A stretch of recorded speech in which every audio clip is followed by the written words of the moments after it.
the only reference I could find nowadays online for Little Pink Pills is for the Banserin. Brand name is Adiyi, which is described as the female Viagra and is used for sexual dysfunction in menopausal women.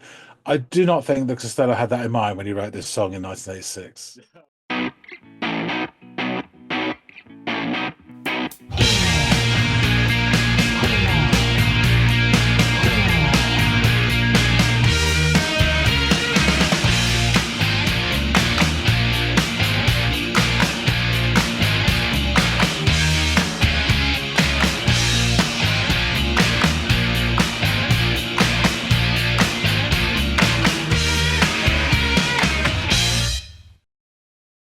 Hey, everybody out there. Welcome back to another episode of the Audiophiles. We got Andy, we got John, and we got some music. John, what are we listening to today, my friend? We are going back to visit the well of Mr. Elvis Costello. Oh, nice, nice. Just was listening, or he was the topic of some conversation I've been having and seeing recently over here. I think I mentioned to you we had been celebrating the 50th anniversary of Saturday Night Live over here in SNL, and one of the great performances on the show was Mr. Costello, and it led me to thinking, wonder when we're going to do him again on this channel. So here we are. Awesome. Yeah. What are we checking So out? this track is called Battered Old Bird. Battered Old Bird. Okay. Well, that's an evocative name. I'm already starting to have presumptions about what it might be about, but let me go give it a listen, check it out, and I will come back and let you know what I think.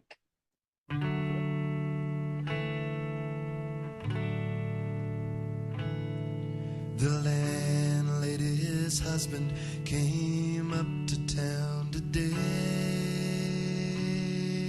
It's pretty. Since he left them both 10 years ago to serve the ministry.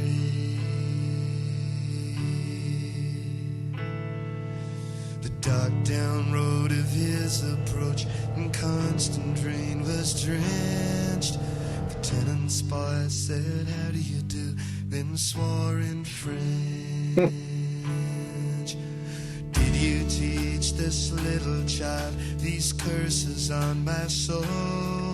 You should both be shut down in the cold.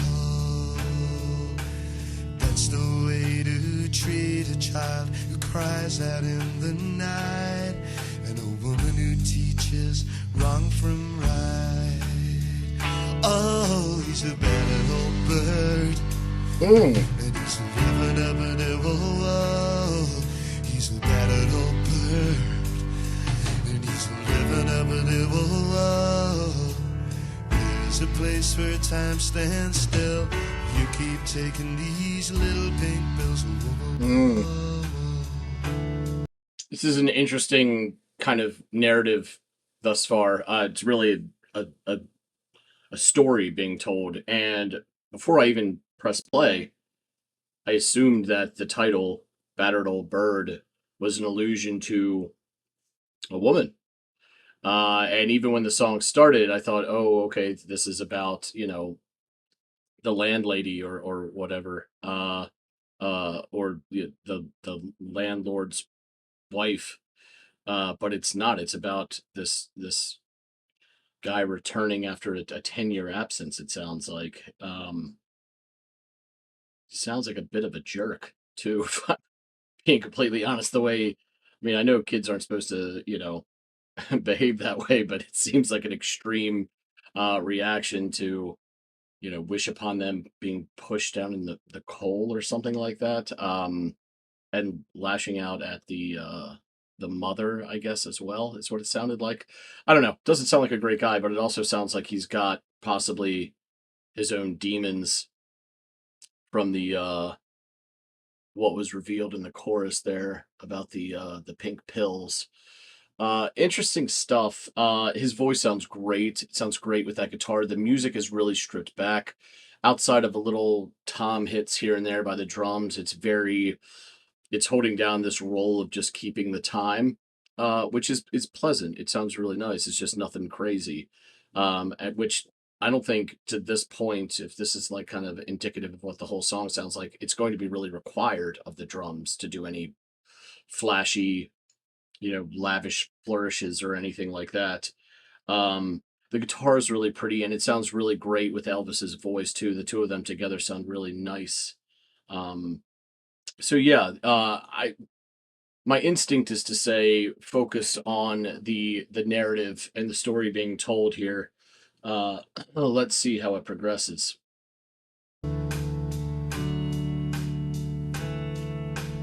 Hush your mouth, you hypocrite. His humor cut her deep. The tight-lipped leer of judgment that had seen her love desert her just like sleep.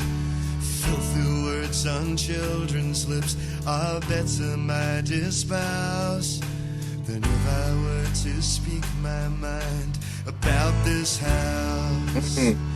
Oh, he's a battered old bird, and he's living up a devil. Oh, he's a battered old bird. Piano is really pretty too. And he's living up a devil. Oh, there's a place where time stands still. You keep taking these little pink pills. Whoa, whoa, whoa, whoa. That's nice. Ooh, that guitar kind of cut through. There are two old maids, and each one wishing that the other was afraid. And next door to them was a man so mild, till he chopped off the head of a visitor's child. He danced upon the bonfire, swallowed sleeping pills like dreams, with a bottle of sweet sherry that everything redeems.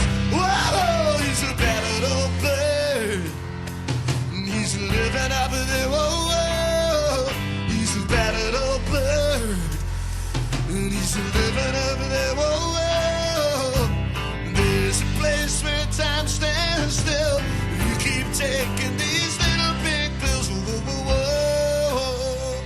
I love his vocalizing there. It's emotive. And on the second floor is the Macintosh man. He's in his overcoats, marring out of them, and then the typewriter's rattling all through the night. He's begging you for breakfast time. He says one day I'll throw away all of my cares. It is always Christmas in a cupboard at the top of the stairs. Whoa, he's a battered old bird, and he's living up in there. Whoa, he's a battered old bird, and he's living up there. Whoa, there's a place where time stands still. If you keep taking these little pink pills. Whoa, whoa, whoa. So this guy's clearly got the pill addiction and alcohol, where he's drinking, was it Burgundy for breakfast, and the cupboard. I'm assuming that's a reference to a liquor cabinet of some kind.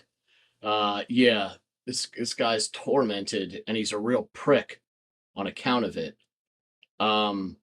What's interesting, outside of saying that he spent whatever 10 years in the ministry is, I'm not really sure what that means, directly, other than he spent 10 years away, maybe doing some sort of, religious work.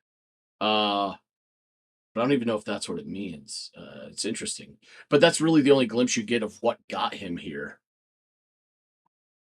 Like, it sounds like he and his wife used to be in love, because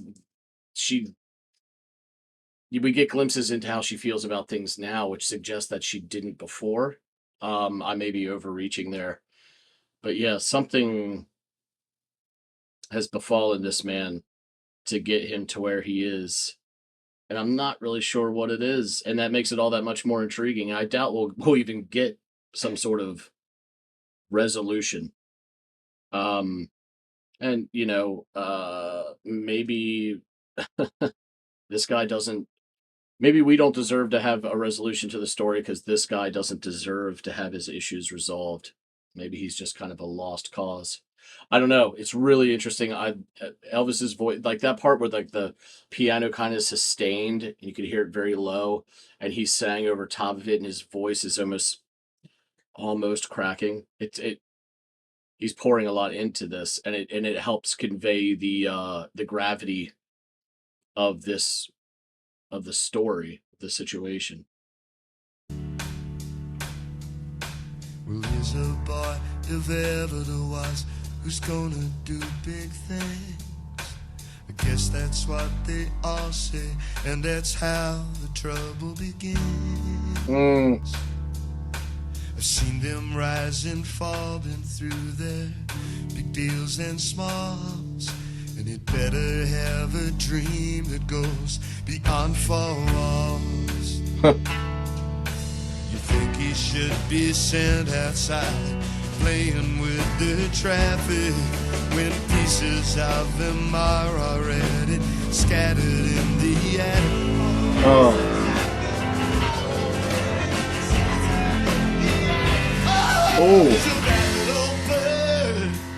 I need to hear that again. It was like psychedelic. It was like some late Beatles stuff. That kind of like dreamscape psychedelic kind of effect was really, really interesting. And these lyrics and lines are really, I mean, the dream scattered around the attic or whatever. Interesting stuff, man. Playing with the traffic, when pieces of them are already scattered in the air.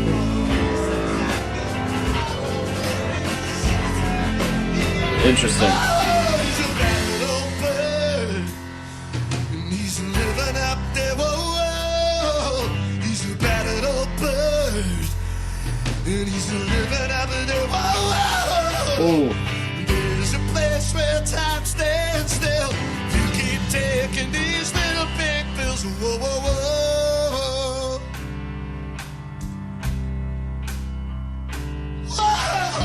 Oh. There's a lot of pain in that.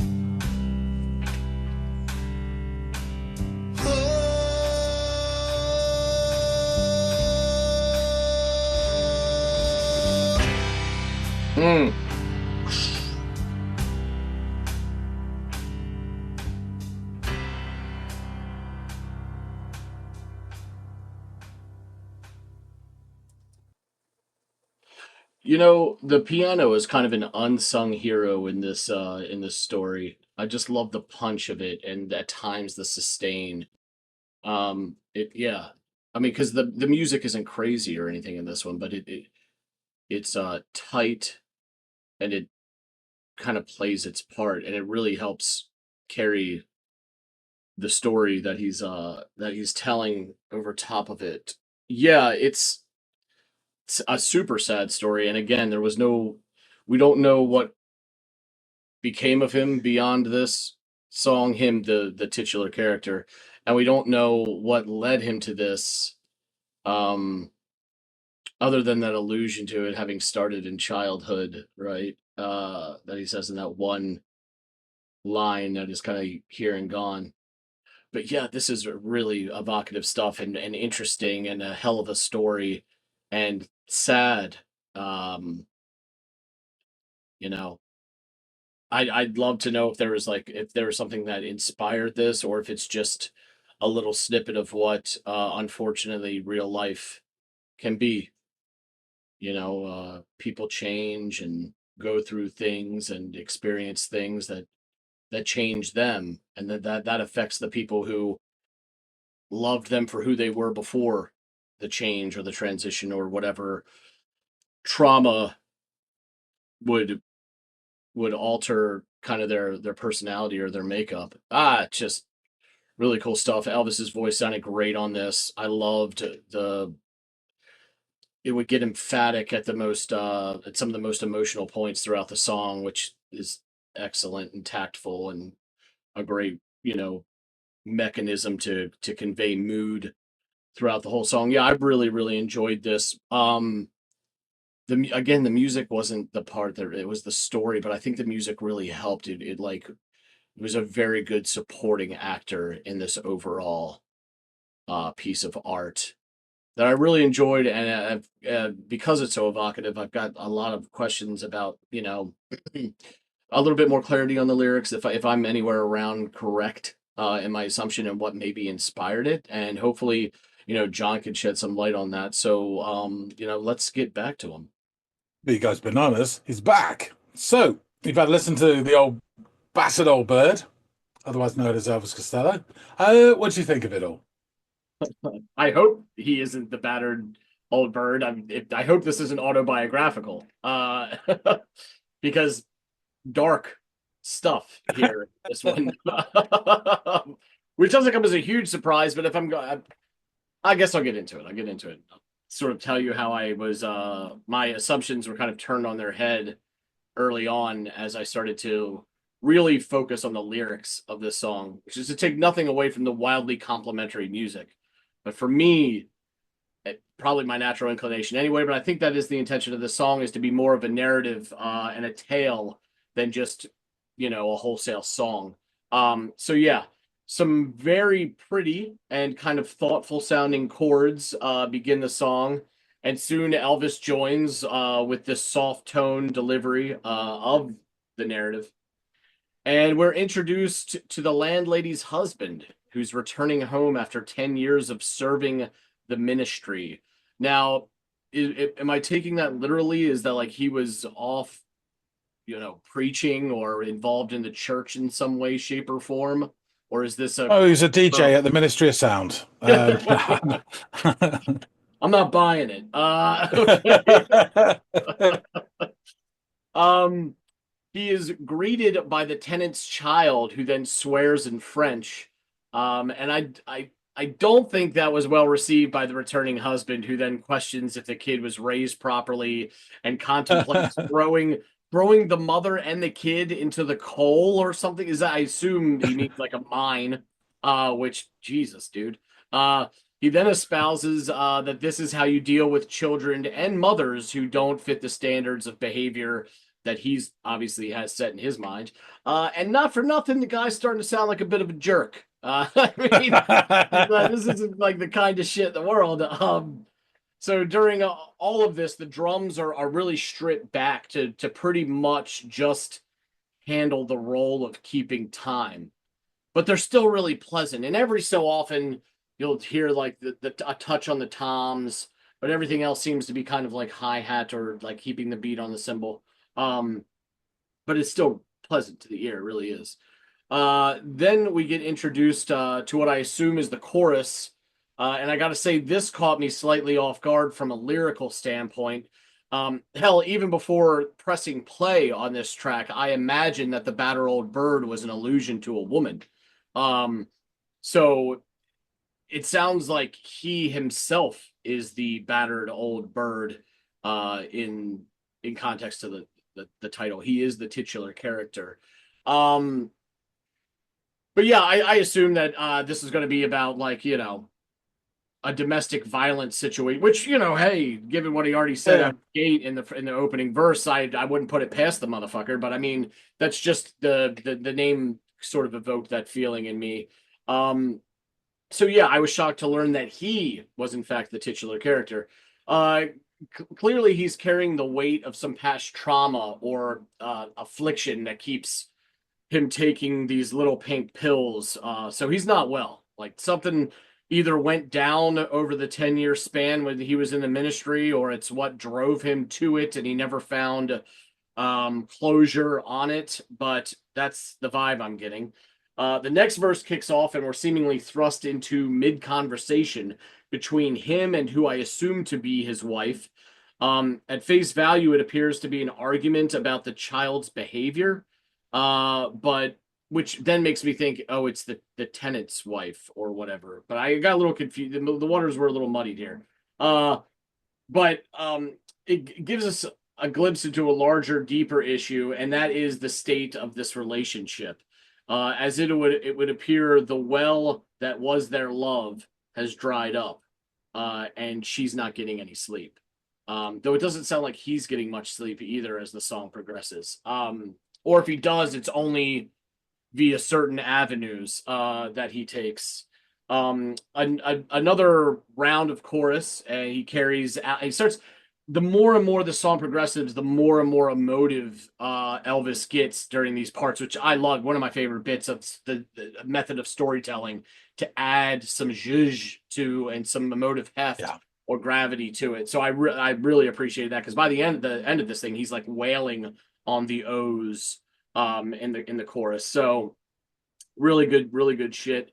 So after another rounds of the chorus, he carries out that note like I just mentioned, and there's it's piercing through the sound appears to be this guitar, which is a one time only whoosh, like kind of comes sweeping in.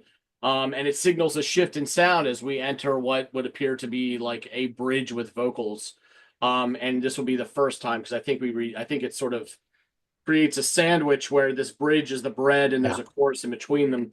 Yeah. So yeah, Costello continues the narrative, and I don't catch everything he says, but there is some mention of how he chopped off the visitor's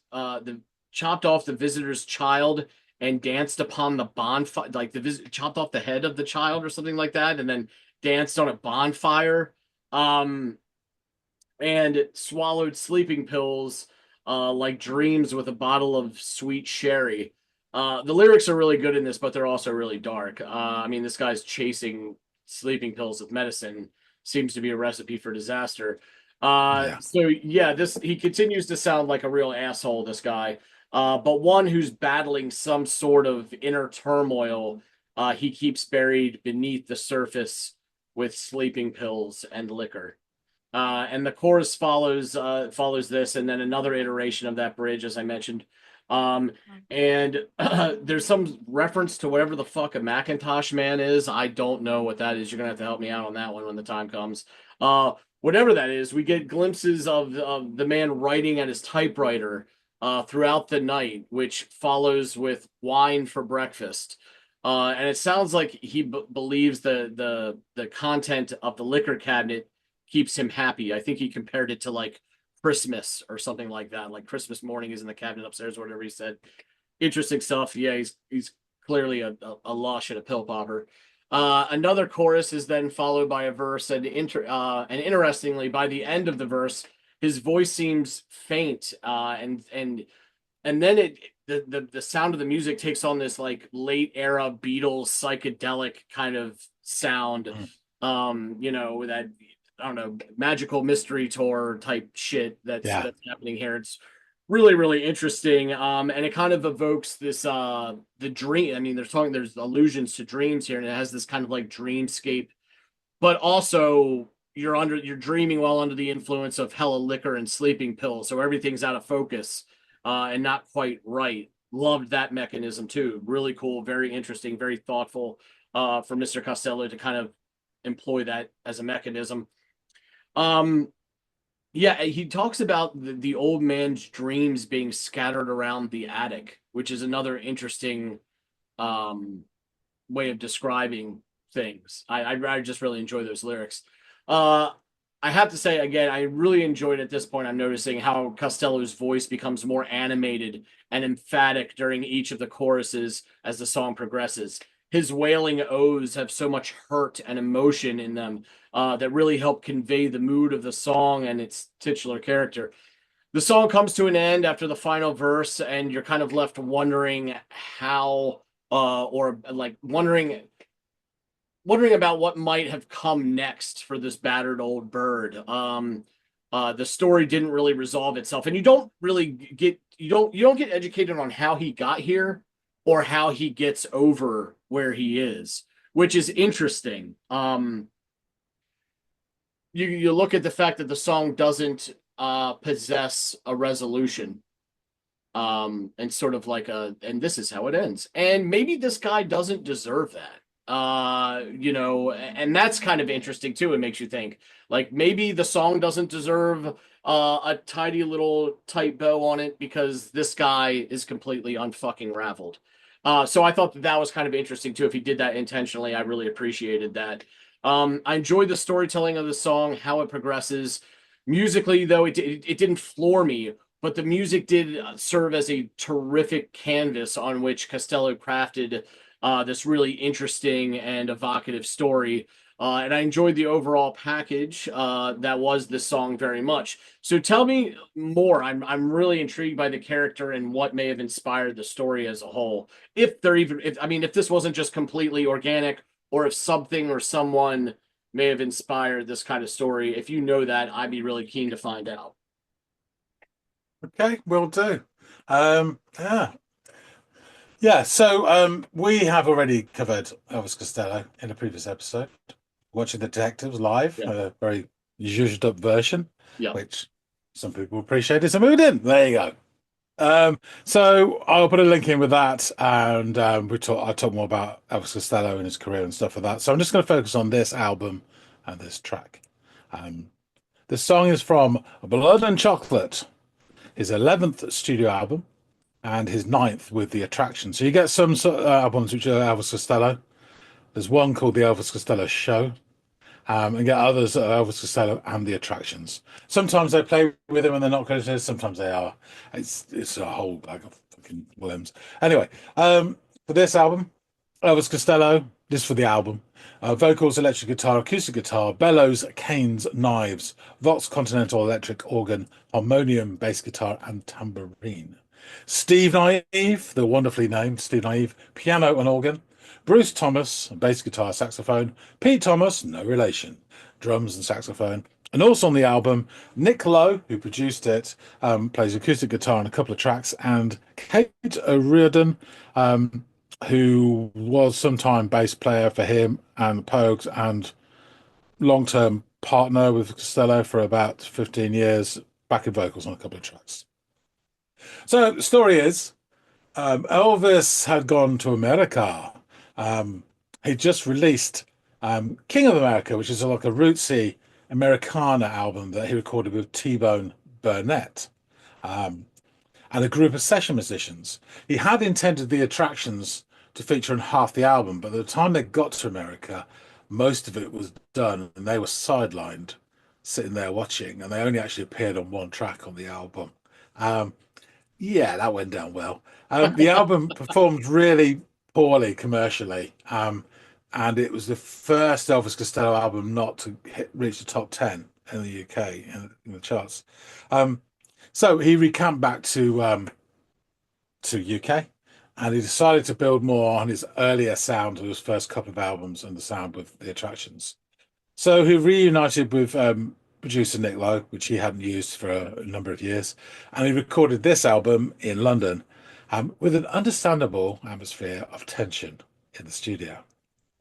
So the recording sessions lasted from March until May 1986. The goal was to record the tracks as quickly as possible before the animosity between Costello and the band became so severe they'd have to scrap the entire project.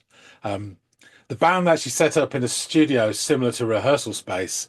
Reportedly, up to 25 feet was between the bass and the drums, and they used monitor speakers rather than headphones, meaning there was little separation between the instruments. And Costello said that this had made for a booming, murky sound that made subtlety impossible. The album was recorded at concert level volume in a way that Costello felt suited the material. So the band actually recorded virtually most of the songs live in first takes, taking no more than 3 takes for a couple of songs. Overdubs were limited only to lead or harmony vocal retakes. That's it. So yeah, really, proper stuff. Costello later said, "We set up and played as loud as we did on stage. It didn't really sound like This Year's Model, his second album, one of his go-to albums, but the component parts were just the 4 of us. We did very few overdubs. We played as much a combo sound as possible." The experience did little to ease the tensions of the band. Nick Lowe remembers it was a much more uptight situation. There wasn't such a gang feeling. However, he did admit to encouraging the tensions himself, believing they added to the recording environment. So we started staring at it. Yeah. Because, it is something else. It really is. So the back to basics feel of the album, which was led really by organ and guitar sound, very reminiscent of his second album, This Year's Model, made for some really interesting descriptions from the critics at the time. Variously, they described it as noisy, messy, loose, and under-rehearsed. A terrific pub rocking gut punch of an album full of lumbering claustrophobia. And even some reviewers later in the 90s described it as featuring an early grunge sound. The album's title is the first lines in the lyrics of the opening track, Uncomplicated. Blood and chocolate. And it came from an incident that occurred in the 1977 Live Stiffs tour when the tour manager, Les Brown, was assaulted by some of the musicians. The critic Robert Hilburn argued that the title underscores the way things are often far different from their appearances. In some settings, blood and chocolate look the same. Interesting. The album's artwork, I think we might have talked about this before, I don't know if it was on or off camera, but it's a painting entitled Napoleon Dynamite by Costello himself. And it's credited in the credits to an alter ego called Amond Singer. He has a lot of, I mean, obviously Declan McManus is his real name. He calls himself as Costello. He sometimes calls himself the imposter. He was going by a lot of different names, you know. Elvis Costello is the most used one. The album uses Esperanto to list the musician credits and the LP sides. So we have Flanco Uno and Flanco Du on the actual record label. To which Costello stated in the 1995 reissued liner notes that they use Esperanto in quotes for reasons I can no longer remember. So yeah, you get an idea of the atmosphere here. On release, Blood and Chocolate had really mixed reviews.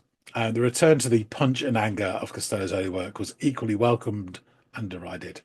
And the garage-sounding production also had a mixed reception from the critics.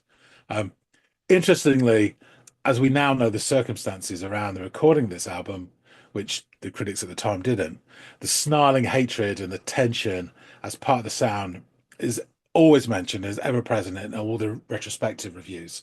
But funnily enough, not a single critic picked that up when they were reviewing the album when it was released. Yeah. The album is now seen as one of Costello's finest, and the production is highlighted as foreshadowing the sound of early 90s rock. Stereo Gum called it a tour de force that is one of the artist's best and most surliest rock albums. And All Music said the main difference between this and the Attraction's earlier work is the tone. This year's model was tense and out of control, whereas Blood and Chocolate is controlled viciousness. Tokyo Storm Warning, I Hope You're Happy Now, and I Want You are the nastiest songs he has ever recorded, both lyrically and musically. Blood and Chocolate, the album got to number 16 in the UK charts, so only the previous one that we mentioned, King America, failed to reach the top 10 up to that point, and it hit the number 84 spot in the USA charts. The album was also included, despite all this, in the book 1001 Albums You Must Hear Before You Die. There's Deborah. Yeah, it's right at the start of 1986, and so there we have Blood and Chocolate, Elvis Costello, right next to Africa Bambaataa and the Soul Sonic Force, Planet Rock, the album. A bit late, I didn't realise the song came out like 81 or whatever it was. Next page, Beastie Boys, License to Ill. Not their fucking best. It really isn't. I didn't like it then. I don't really like it much now. All their stuff is legendary. Though they're infected. 86 is a mixed year, really. Billy Bragg talking the Taxman Poetry, Talk, Colour Spring, magnificent. We haven't on Bon Jovi. Oh, Jesus Christ. Sonic Youth Evil, Throne Music. Paul Simon Graceland only gets a half a page. I can't believe that. I mean that. But Rum DMC gets a full double page. So that's the world we lived in. Oh, what a time to be alive. So yeah, just my thoughts on this album. I'll go through the lyrics and talk about the song, but the album itself, when I heard it, I was blown away. It is full of vitriol and aggression and attack. It's quite a basic sound, but the opening track, Uncomplicated, is just awesome. I think it's only one chord. It might be two, but it's just really godful. There's some great songs on there, and people always highlight "I Want You," this song, which is really twisted. It's a great song though. But I've always had a passion for this song as well. I think I'll go into that. Anyway, we'll go to the lyrics. I'll tell you what I will tell you beforehand. This song is based on real life, and it's about a boarding house where young Elvis Costello stayed when he was a kid in Wales, and the characters therein. The little child who swears is Elvis Costello, I was gonna say, yeah, is that your but man? he actually swore in Welsh rather than French. The landlady. Oh, and the other thing, I do not. There's not any real explanations out there about certain imagery in this song. However, it is worth noting. Bad old bird isn't really a very common term, but there is a common term. You refer to people as the last turkey in Tesco's, which is like on sort of Christmas Eve, you're desperate for, and it's the one that's all sort of The really jankiest gnarly. looking, Yeah, yeah. left And behind that's the where image that comes into my head about this guy. I could be wrong, but the landlady's husband came up to town today, since he left them both 10 years ago to serve the ministry. The dark down road of his approach in constant rain was drenched.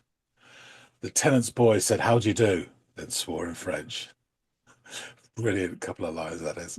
"Did you teach this little child these curses on my soul? You should both be shut down in the coal hole." That is an old-fashioned houses. They would have a portion of the cellar or the basement which had coal in it, and you had like a flap at street level, like a wooden thing where you'd open up and they'd shove the coal down into the okay. people delivering it. So that's called the coal hole. Um, that's the way to treat a child who cries out in the night, and a woman who teaches wrong from right. Oh, he's a bad old bird, and he's living up there. Whoa, whoa. He's a bad old bird, and he's living up there. Whoa, whoa. There's a place where time stands still if you keep taking these little pink pills. Whoa, whoa. Hush your mouth, you hypocrite. His humour cut her deep. The tight-lipped leer of judgment that had seen her love desert her, just like sleep. Filthy words on children's lips are better, my dear spouse, than if I were to speak my mind about this house. Whoa, whoa, he's a bad old bird, he's living up there. Whoa, whoa, he's a bad old bird, he's living up there. Whoa, whoa. There's a place where time stands still if you keep taking these little pink pills. Whoa, whoa.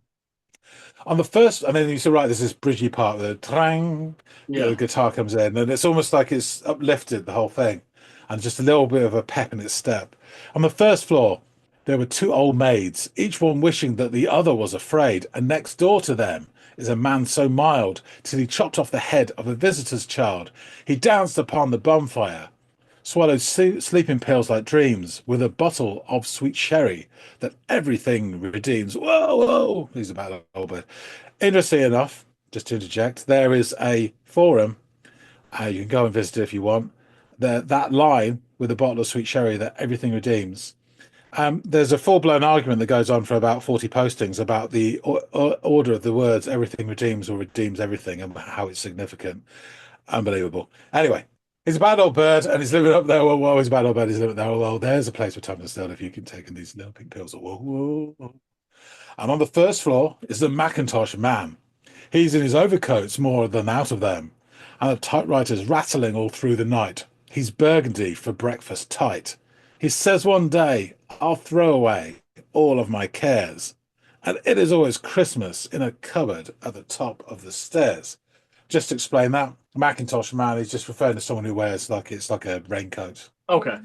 and sometimes associated with flashing. I mean, it really is, but that's a '70s thing, I guess. Yeah, burgundy for breakfast tight is obviously being drunk. At breakfast time through, as you quite said, through wine, burgundy. There's also a bit. Let me just find it. That one of the tenants in the boarding house where Elvis Costello lived as a kid, they kept a fully decorated Christmas tree in a cupboard just in case it was ever needed. Doesn't say why, or but it does. Just in the usual. case, like Christmas Yeah. doesn't come out of nowhere in June, like, oh shit, go to the like Oh, he's in trouble. Fetch the Christmas tree. Anyway, and then you got the last verse. Well, here's a boy, if ever there was, who's going to do big things. I guess that's what they all say, and that's how the trouble begins. I've seen them rise and fall, been through their big deals and smalls. He'd better have a dream that goes beyond four walls. You think he should be, and it's all like the drumming starts here. You think he should be sent outside playing with the traffic, when pieces of him are already scattered in the attic, and you get that, as you say, the psychological breakdown there, manipulating tape, and you get the same line something again when pieces of him are already scattered in the attic, but it's almost like musically he's being scattered at that point as well and bent, and it's back in the chorus. Oh, it's about our birdies living out there. Whoa, whoa, it's about our birdies living out there. Whoa, whoa. There's a place where time stands still. If you keep taking these little pink pills. Whoa, whoa, whoa, whoa, whoa. That's it. So yeah, as I say, Elvis said this song was about his experiences living in a boarding house in Wales and the odd people who lived there. Odd's an understatement. As I say, um, now, the line "these little pink pills," nowhere in Costello's legend has there ever been suggested any reference to him having pill use. So it's definitely about one of the characters in the house. Yeah. I guess things have moved on from 1986 because the only reference I could find nowadays online for little pink pills is for the Banserin. Brand name is Adieu, which is described as the female Viagra and is used for sexual dysfunction in menopausal women. I do not think that Costello had that in mind when he wrote this song in 1986. So Could be I wrong. would venture to say that this song predates the development of that medicine. Yes, yes, Um, probably. but yeah, Um, I assume that the little it's pink some sort pill of is tranquilizer, mood yeah, like a alterator, sleep, and some that sort sort of of thing. sleeping assistant that he probably abuses. Well, not probably, clearly does by pouring on top of it alcohol, which has to be, in I would imagine, some cases possibly lethal. Yeah, Yeah, that's interesting unless stuff. you've been doing it for What years and you to build up the tolerance. But yeah, yeah, so it's almost like a vignette of what's going on in in this snapshot of this sort of boarding house. yeah, some Um, ramshackle shit with but some very interesting characters. yeah, but it's no 40 Towers. Um, more like Bleak House, I think. Anyway, I chose this because I love the lyrics, but I think this is one of his best vocal performances. It starts off so soft and gentle, and as you rightly say, when he's emoting the whoa-whoas and all that stuff, really, really goes for it. It's great to that contrast between the voice. Yeah, There's certain songs where he's belting it from the word go, so you don't see any sort of dip. With this, it's just fantastic, and then it's all gentle, comes down to at the end. So yeah, it's interesting. This album, I said, didn't really get the rosettes it deserved when it came out. I latched onto it from the word go. I think it's one of his best albums, and now people do as well. They finally caught up with my thinking. Um, but a lot of critics say that the album sort of runs out of steam on side two, and this song's midway through side two. I totally disagree, oh, but it is what it is. It's a great, great album, I think. Really interesting. Because he's done some really interesting stuff. He did like a whole country album as well, and he did all sorts of stuff before he got to this. And then following this album, Elvis didn't work again with the Attractions for another 8 years. Surprise, surprise. wonder why. His next album, in 1989, Spike, saw him back with T-Bone Burnett and was a massive critical and commercial success. It got to number 5 in the UK, number 32 in America, a couple of singles, massive airplay on the radio. Yeah, it really put him back on the map. Probably one of his most successful commercial albums, I reckon. It seemed to be everywhere. Um, but yeah, and then obviously went on from there, and there's some more interesting stuff from him later in his career as well, which I may get around to at some point. It's been a long time since we've done an Elvis Costello song. That's totally my fault, but he's a great artist, and we'll whack in some more at some point because Yeah, there's please. one thing he always is really, really interesting. Yeah, You know, yeah. I think the yeah, song, both songs that we've done by him are really, really interesting and evocative stories that are being told. yeah, I think without the advent of distraction with the live performance here, it really helped me hone in on the story being told. And even yeah, still, like I thought this was much more centered around a character rather than jumping from room to room mm, in this, living situation. But regardless of that, it's still really yeah, I don't know, the dark and interesting and layered. So yeah, I really appreciated the storytelling in this yeah. one. first listen as well, Andy. So, yeah. fair enough. I'll wrap things up. Thanks for listening to this, folks out there. Tell us what you think. Please hit the like button if you like this. Drop some comments about this song. Do you like this, or are you misguided and do not like it? No pressure. No, please tell us what you think. We'd love to hear from you. I really rate this album as one of his best. Dare I say, I probably think this is better than Imperial Bedroom. But not many other people would say that. So tell us what you think. If you haven't subscribed already, please do. Really appreciate everybody who does help support the channel. We've gone past 1,600, and who knows, any day now, 601. It's got to be. I checked before. I honestly checked before we started recording. We're at 1603, John. So you've just missed that. Wow. 1605. The world is our oyster. Anyway, really appreciate everybody who does. So please hop on board. That being said, thanks again so much for watching, and we'll see all of you in the next episode of the Audiophiles. See you later, guys.